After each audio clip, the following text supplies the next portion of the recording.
With Securely Classroom, you can connect to your existing Google infrastructure, copying across your classes and your students quickly and easily.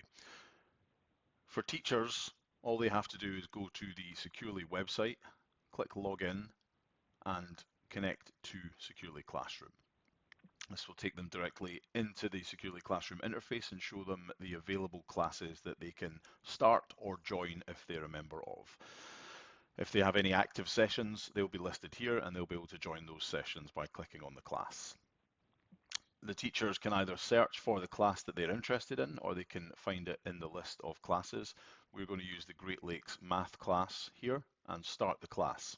These classes can start automatically on a schedule, or the teachers can start them ad hoc as and when they need to. If I click Start, we'll see we have some options that are presented here.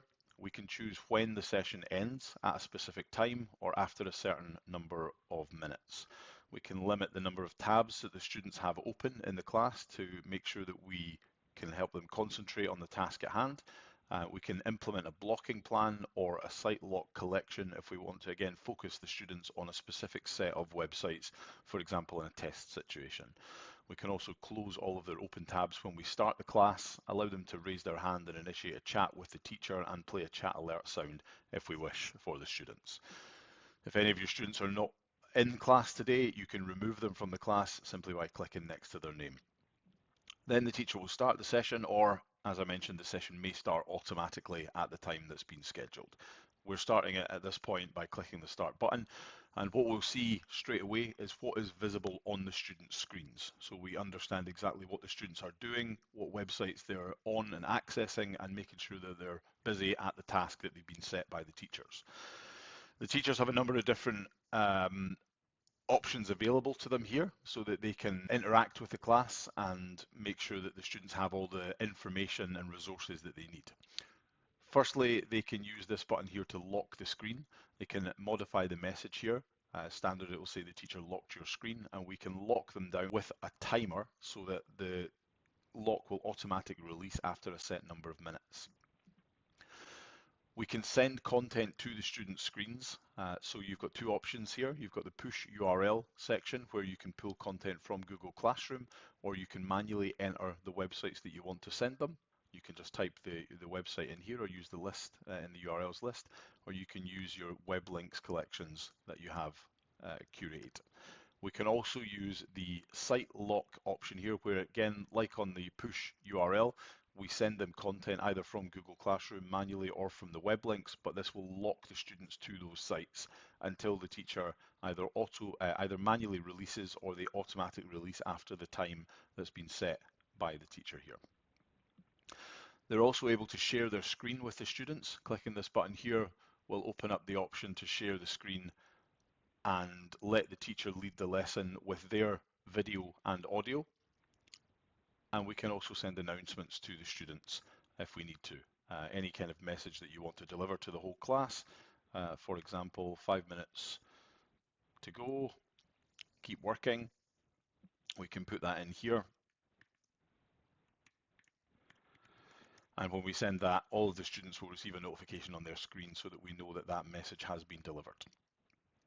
If a student has been locked down by any manner, whether a website, a screen lock, a content that's been pushed to them, the teacher can manually release that at any point from here. Now you have some other well where you have individual students that you want to interact with. We can select a student and we can see what is on their screen at that point. We can also communicate with that student by clicking the button here and sending them a message. We can do a live connect, so we have a one-on-one video conversation with the student if they need additional help. And we can also see the content that is open on their browser at that point in time. We can share our screen directly with that student, and we can save the student screen at that point too if we need a screenshot of that. If we share that, that will be saved and viewable in the student history for the class. By clicking the button here on the top right, we're also able to see a history for that student, any messages that have been sent, any websites they've accessed, and any commands that have been sent to their device. Going back into the student windows here, we have the ability to share a student screen with the rest of the class. So we can click this button and we can choose to share their screen with everyone and lock the students down to that particular stream if we want to lead the lesson in that way using a student's example. And we can also, using the card view and the tab view here, toggle between what the students have visible at the front of their screen and what also is open in the background. So by clicking tab view here, I can see that all of the students are active on the Securely website, but behind that they all also have YouTube open. So as the teacher, I'm able to interact with those websites, and I can close particular websites that I don't want the students to be on.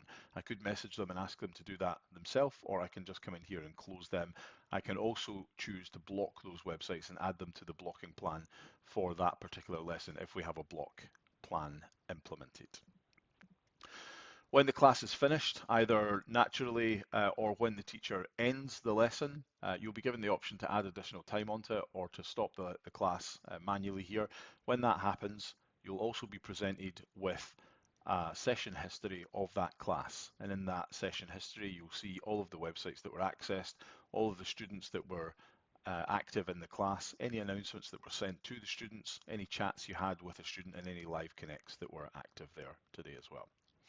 That summary will also be emailed to the teachers that are involved in the class. That is Securely Classroom, available on Chrome devices, on Windows devices, and on Mac devices.